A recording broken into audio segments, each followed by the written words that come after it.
Well, hello, and welcome back to another episode on Vibrant You. We are getting into plant-based kitchen essentials. I'm going to share with you my healthy cooking pantry and fridge essentials, and I'm going to share with you my exact weekly grocery list. So it's Monday, the day that I'm recording this, and this is my flow for today is I'm doing my grocery shopping, I'm placing my vegetables and produce order for the week, and so I'm so excited to share this with you. Food is literally one of my favorite things, and it's something that I haven't talked enough about on this podcast yet. We get into so much on integrative health and functional medicine, mindset and motivation, healthy living, and I haven't shared enough yet about what I cook, how I prepare my food, because food truly is medicine. So that's what we're getting into today, and my hope is that by the end of this episode, you will have an entire super healthy, anti-inflammatory, plant-centered grocery list that you can literally bring with you to the grocery store and stock up your fridge and your pantry and start to cook the most amazing and nutritious meals for yourself so that you can use food as medicine and really start to move the needle towards your optimal health goals. So let's get right into it. So how I always plan my meals is I always plan first around my protein. So being a primarily plant-based,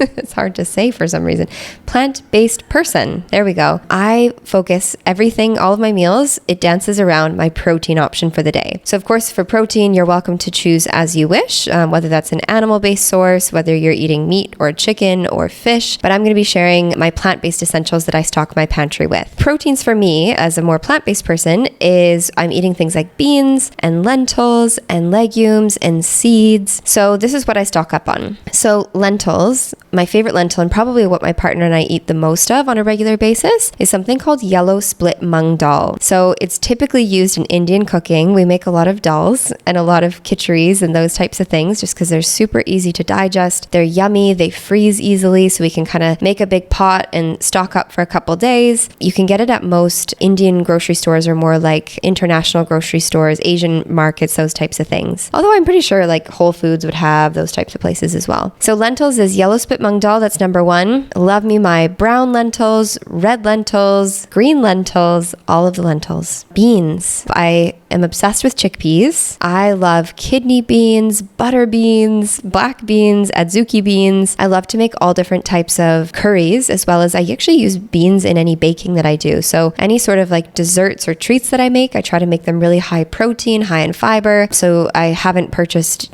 whole wheat flour or any gluten flour in years. I'd say like a decade, probably, maybe more. But what I'll use beans as a base for some of my sweets and treats that I'll make, really healthy, blood sugar friendly, plant-based treats. Now with beans, I have to admit, you guys, I don't always cook them myself, simply because it takes so much time. Admitting here, because it's real life, and sometimes we don't have the time or energy to cook our beans from scratch, and it's better than eating out still, and home cooking is always better. So sometimes I will get the cans, and I try to get BPA-free organic beans in cans, but we do the best that we can. And the concern with canned beans is the aluminum content, right? And aluminum is a heavy metal, but my aluminum is something that I track really regularly and really keep in check. So for me, I'm happy to eat the odd can of beans versus, eating out, where of course they're using canned beans anyway if you're eating at a vegan place. So just something to keep in mind. I don't really buy dried beans because they just take so long. You've got to soak them overnight, then you've got to cook them. And yeah, kudos to you if you do cook your beans from scratch, but I'll admit that it's rare when I do. So all of the bean varieties. What I don't get is refried beans or beans in cans that are like flavored and whatnot. I just get the whole natural beans in can: chickpea, kidney bean, butter beans, adzuki beans, black beans, all of those things. And I'll use them in my cooking, make lots of curries and those kinds of things with beans and dips and whatnot. Okay, another protein that I use is seeds. So I, every week, will buy pumpkin seeds, hemp hearts, chia seeds. These are all excellent sources of plant-based protein, and they're less in fat than nuts are, which is what makes them a more qualified protein source. So pumpkin seeds, especially hemp hearts, they're really high in protein, and I use them in my cooking regularly. Sometimes I'll even combine sources of protein to kind of protein stack to get my protein reserves up as a vegan. And so I'll make like lentils, and then I'll top it with toasted pumpkin seeds, for example. I'll make like a lentil soup or a dal or something, and then I'll add a few teaspoons of hemp hearts, for example, to build it up. And then the last category of protein that I work with is soy-based products. Now, soy is controversial. There's a way of doing it right. There's a time and place for it. The fact is that it's very high in protein. It's one of the highest plant-based sources of protein. The other fact of it is that a lot of soy is genetically modified. It's highly sprayed in pesticides, which is not great. So here's my advice for soy. If you do want to incorporate tofu, tempeh, those types of things, is number one, get it from an organic, non-GMO source. Number two, don't eat too much soy if you're working with any estrogen-based issues or any hormone-based issues. Soy is naturally a little bit estrogenic, meaning it has phytoestrogens, which mimic estrogen in the body, can actually build up too much estrogen in your system, which is not great if you're already estrogen dominant. I eat it, a couple times a week, keeping my estrogen levels in check, but there has been moments where I'll eliminate soy just to get my hormones back in check to, rebalance the body. The cool thing is that you can also get, nowadays, you can make different types of tofu, different types of tempeh. So it doesn't always have to come from soy, which is also really cool if you have a food sensitivity or you are estrogen dominant or you're a man and you're concerned about, eating higher levels of soy and the influence it might have on your hormones. So you can actually get pumpkin seed tempeh nowadays. You can get chickpea tempeh. I've actually dabbled and made my own homemade red lentil tofu, which has been really, really excellent, super high in protein as well. So all of this is available to us. So that's how I start my meal, as I meal prep around my protein. That's what I'm stocking my pantry with, is again, those beans, lentils, legumes, and seeds as my primary protein sources. Then what I get into is my vegetables. So about a quarter of my plate is going to be protein, and then half of my plate, so even more than I'm having protein, is I'm having my vegetables. So vegetables, I like to purchase organic as much as possible. I try to eat the rainbow, so I eat all different colors. I try with every grocery shop or every grocery order. We have a really good organic farm that we order from here, and they just deliver our gorgeous, organic fruits and vegetables. It's plastic free, it's zero waste. They literally deliver our leafy greens wrapped in banana leaf. Gotta love Bali for that. So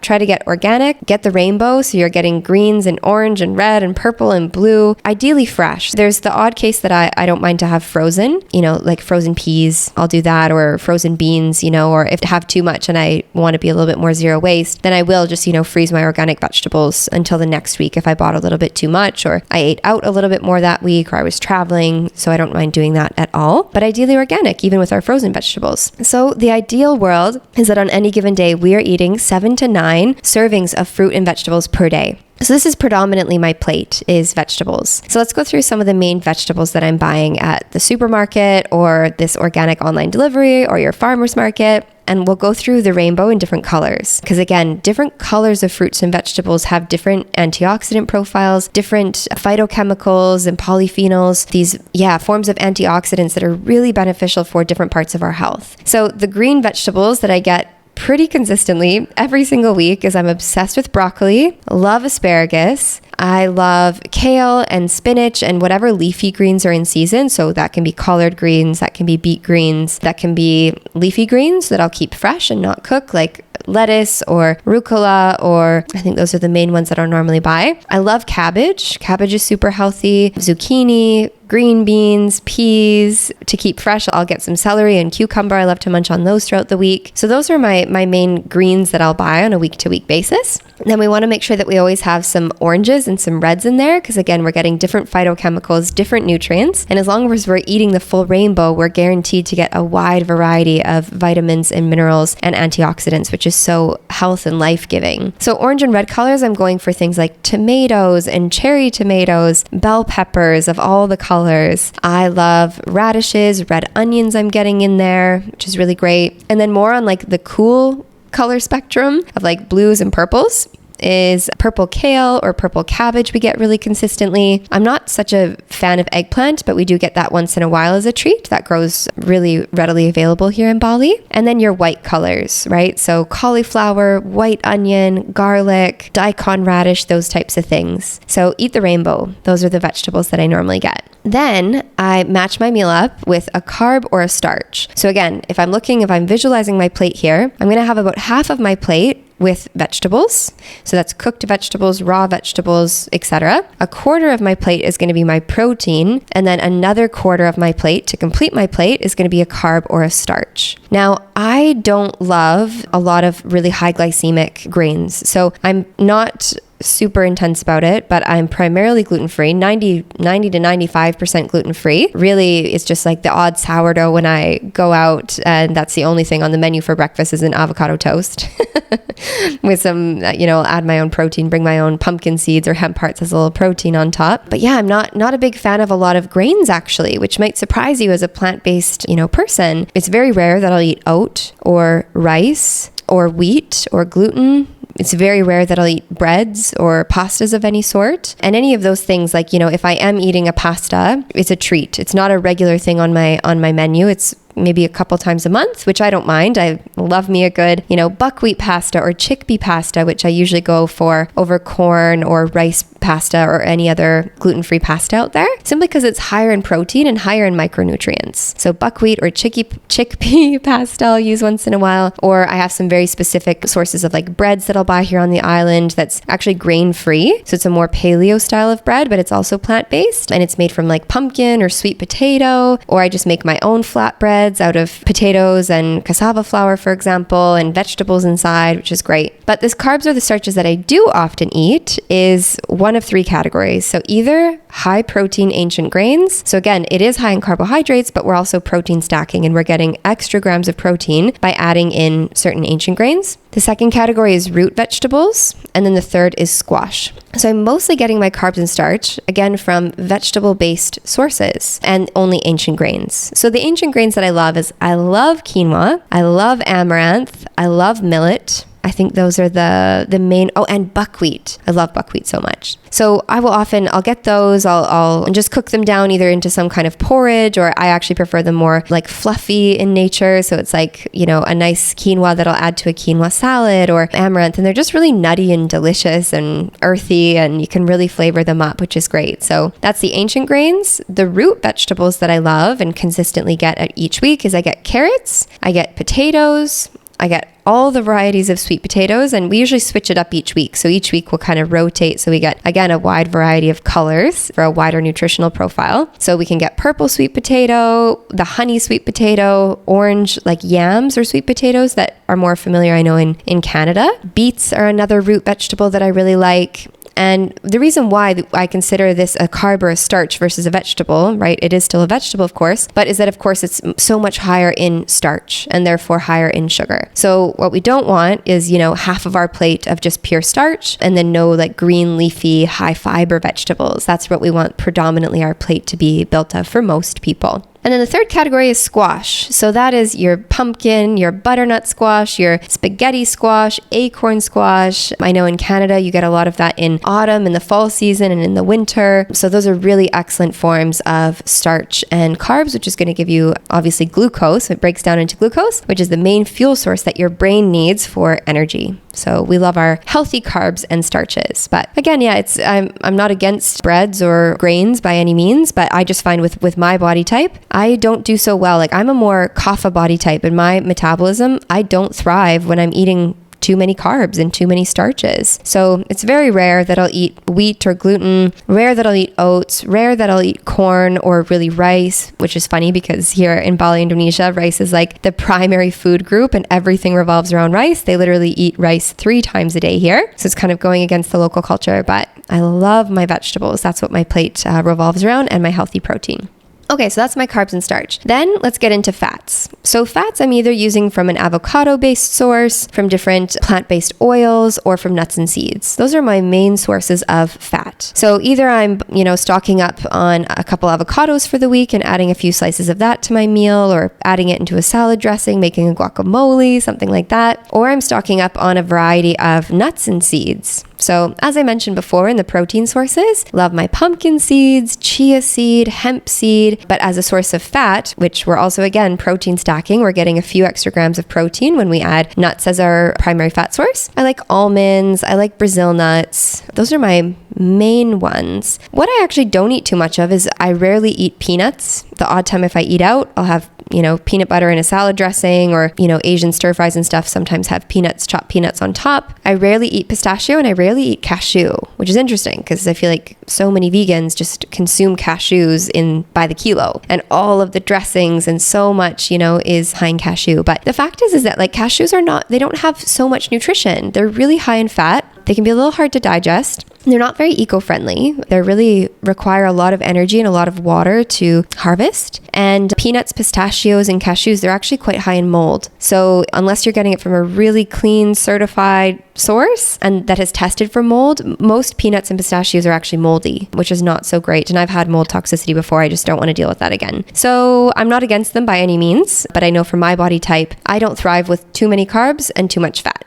That's not to say that anybody should be low carb or low fat, and I'm certainly not. I'm just saying that a lot of like vegan nutrition plans are really high in fat and really high in carbs, which isn't actually so balanced, and then leads to blood sugar dysregulation issues and metabolic issues, gut issues, those types of things. So yeah, a little fun fact. And then kind of the third category is fats is of course the oils. So plant-based oils. I like coconut oil. I mostly use olive oil to cook with, or just to drizzle olive oil, in my salad dressing or on top of my meal for a little bit of healthy fat. And then if I'm not cooking and I'm just using it as a dressing source, I love flax oil. And flax oil is so high in omega-3s. It's really anti-inflammatory. It's like the fish oil of plant-based foods, right? It's really excellent. So that's the fat sources that I use predominantly, is that avocado, nuts or seeds, or those plant-based oils. What I don't use is other seed oil. So canola oil is off limits for me. Unfortunately, when we eat out, that's mostly what, you get unless you're asking for olive oil or coconut oil, or it's advertised as it. If it's not advertised that they're using healthy oils or they're seed oil free, you can almost guarantee that they're using the crappy canola oil, vegetable oil, avocado oil, grapeseed oil, which are really inflammatory. And the smoke point is much lower, meaning that these oils go rancid and become carcinogenic or cancer causing when they are cooked. And they're often genetically modified. So I'll try my best to stay away from those, and certainly never going to have a bottle of canola oil or peanut oil or anything like that in my house.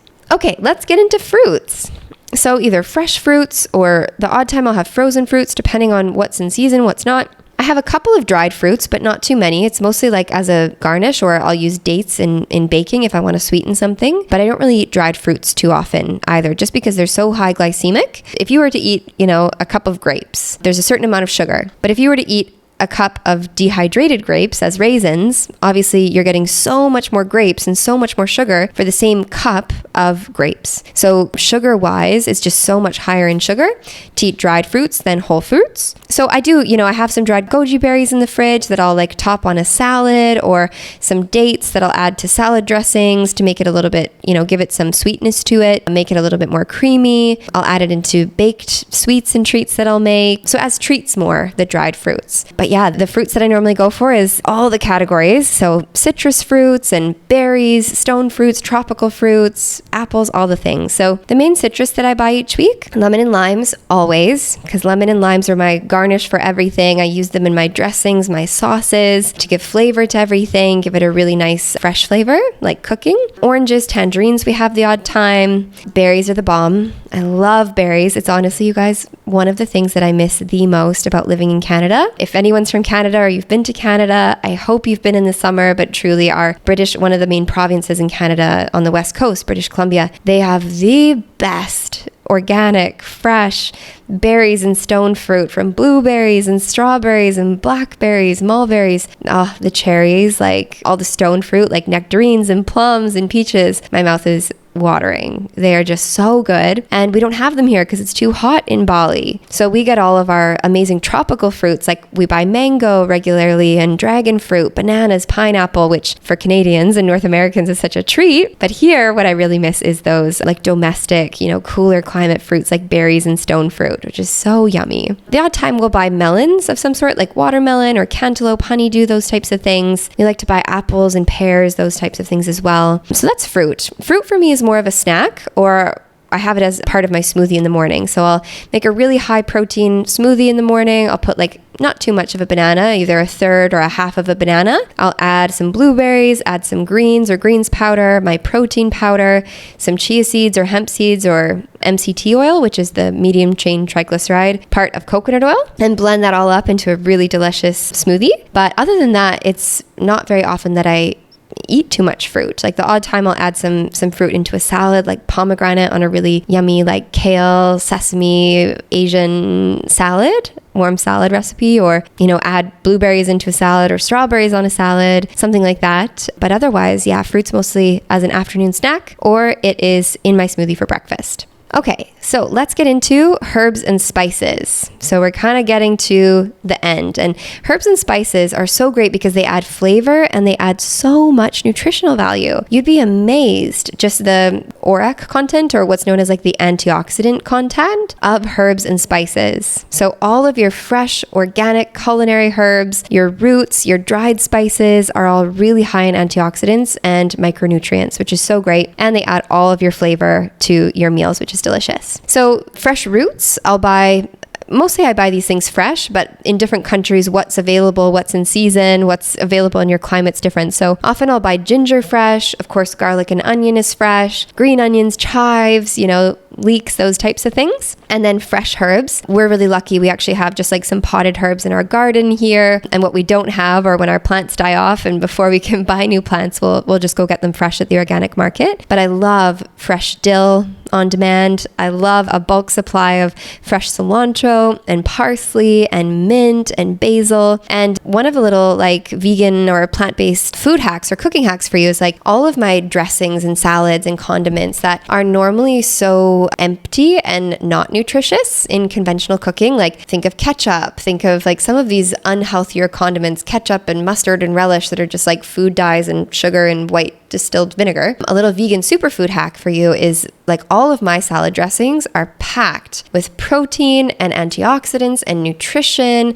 and so much flavor. And yeah, like they're truly superfood dressings. So for example, I'll take a herb of any sort, either dill, and I'll make a really superfood dill fresh ranch dressing that's loaded with protein. I'll take basil, for example, and make a really nutritious pesto that's packed with protein and micronutrients and iron and healthy fats. I will top all of my salads with fresh herbs. I love to make like a tabbouleh, a quinoa tabbouleh with, quinoa instead of bulgur. And then I'll add mint and fresh parsley in there and all of my organic tomatoes and cucumbers. And it's just so, so good. So fresh herbs are the bomb. If you can't get it fresh, a lot of those you can get dried. So of course, all your Italian spices, all the ones I just mentioned, you can get dried. I use dried oregano, thyme, sage. I also do a lot of like Indian cooking. It's just like one of my favorite cuisines in Asian cooking. So of course, I've got always a stock of just dried turmeric and curry powder and cinnamon and clove and cardamom. I cook with black mustard seed in some Indian dishes, cumin seed, coriander seed. And yeah, it just makes everything so delicious and so nutritious and really is the cherry on top of a healthy meal is all of your herbs and spices. So those are my usuals. Those are my weekly grocery shop items, okay? What I keep in my fridge, what I keep in my pantry. I'll just briefly share with you as well some of the other ingredients or condiments or pantry or fridge options or items that I keep on stock. So I don't necessarily buy them every week, but they are things that I have and that I'll use regularly to cook with.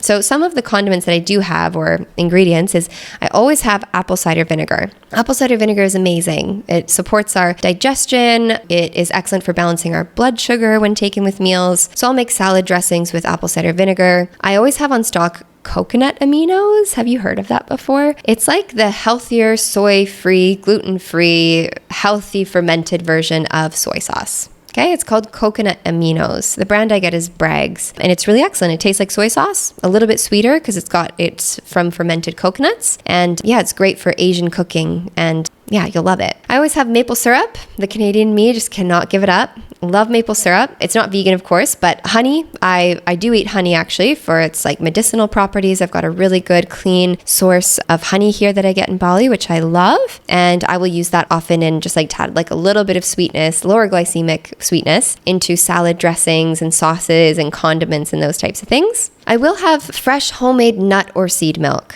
Okay, so I'm not on the oat milk train, you guys. I'm not into it. You read the supplement label, you think you're doing something good for your health. Oat milk is not a health food. It's just not. If you're to make it yourself, we could debate it. We could maybe make it a little healthier. But the fact is that oat milk is not a healthy alternative. You'd be better in most cases to be drinking regular dairy, to be fair. Just all of the seed oils in there and sugar and genetically modified ingredients, and oats are one of the highest sprayed pesticide crops that there are out there. So you're just basically drinking nasty pesticide GMO water, and being charged $7 a bottle when you have, a teaspoon of cheap oats in there blended with water and then preserved. So what I do is I make my own fresh nut or seed milks, which I love. So here in Bali, we can get coconut milk like on tap.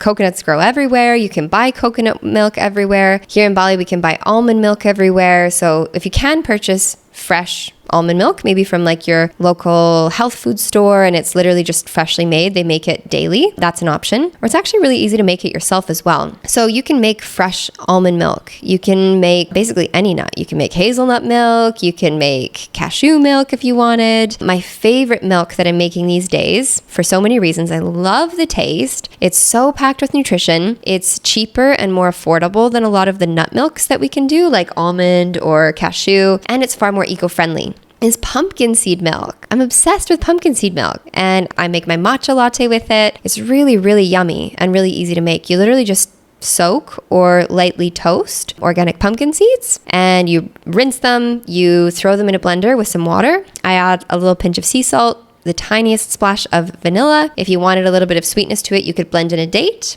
And then you just buy some cheesecloths, like a mesh cheesecloth, and you run that blended mixture. It's kind of like a thick smoothie at that point. You run that blended mixture through a cheesecloth bag, and you kind of milk it, and you extract the liquid, and you have the most amazing pumpkin seed milk that you could add on cereals. You can bake with it. I add it into my smoothie. I make my matcha with it, and I'm just literally in love. So that's what I do for milks, plant-based milks. I don't buy almond milk from the store, Almond Breeze or So Delicious. Yeah, just like not into it. And I do understand not everyone has the luxury or the interest of making your own homemade plant-based milk, but just try it. It's faster, it's cheaper than maybe you think that it is, and it's not as big of a hassle, and it lasts, 4 or 5 days in the fridge. So easy peasy. Okay, I also have miso paste in the fridge, miso paste. I'll make miso soups. I'll add it into my dressings and sauces. Miso paste is in what you make miso soup with. It's really high in B12. It's got lots of healthy bacteria in it, which is great. I always have tahini on hand because I'm obsessed with hummus, and I love adding tahini or sesame seed paste into some of my salad dressings, into my cooking. It's a good source of healthy fat and protein, as well as calcium, which is great. I will sometimes have almond butter or pumpkin seed butter on hand,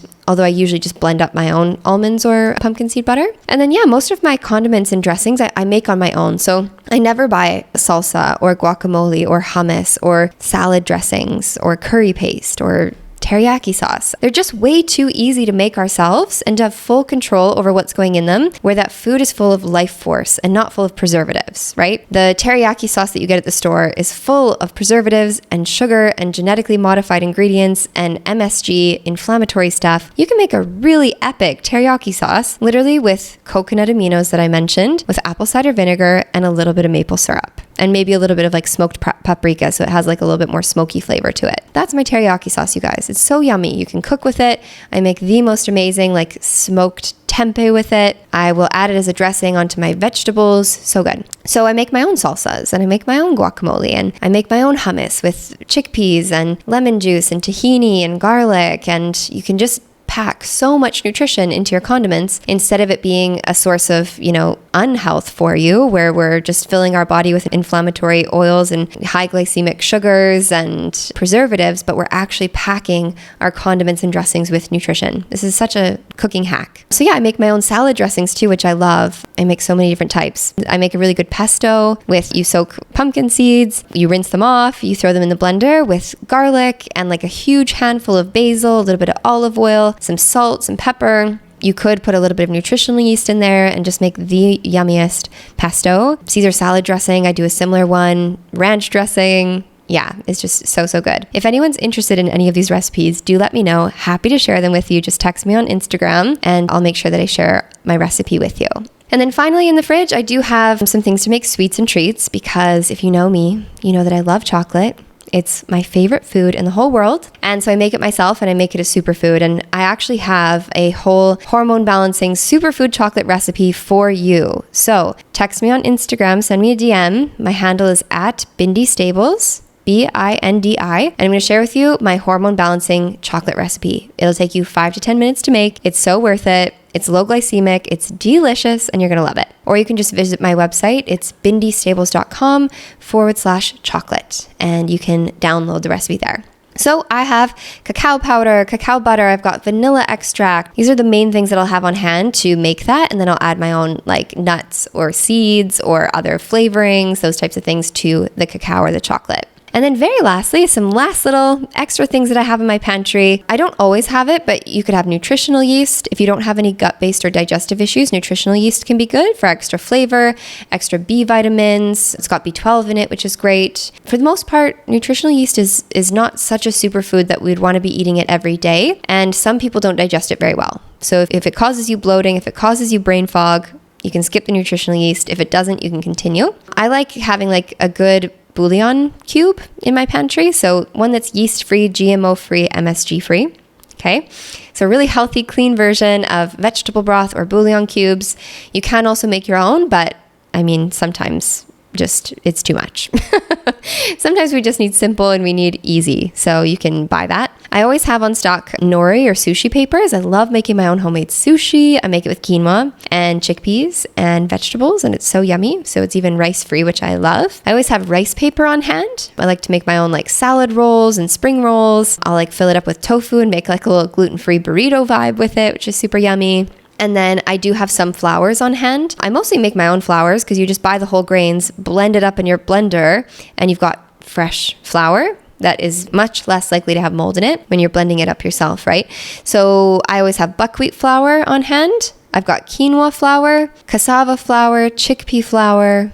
Those are the main ones. And again, those all have a bit of protein in them, except for the cassava. But the other ones do, and it adds, again, protein stacking. We're getting a little bit more protein. So you can make them yourself or purchase those. And then very, very last is I always have a few varieties of protein powder and greens powder to add in just a little bit of extra nutrition into my smoothies, into my baking. I'll even add greens powder just like into a soup. If it's, I'm low on greens or all my greens are wilted and they're not going to work that day, I'll just add greens powder, and that seems to work super well. So that is my plant-based kitchen essentials. Those are my healthy cooking pantry and fridge essentials that this can become your new healthy grocery weekly shopping list.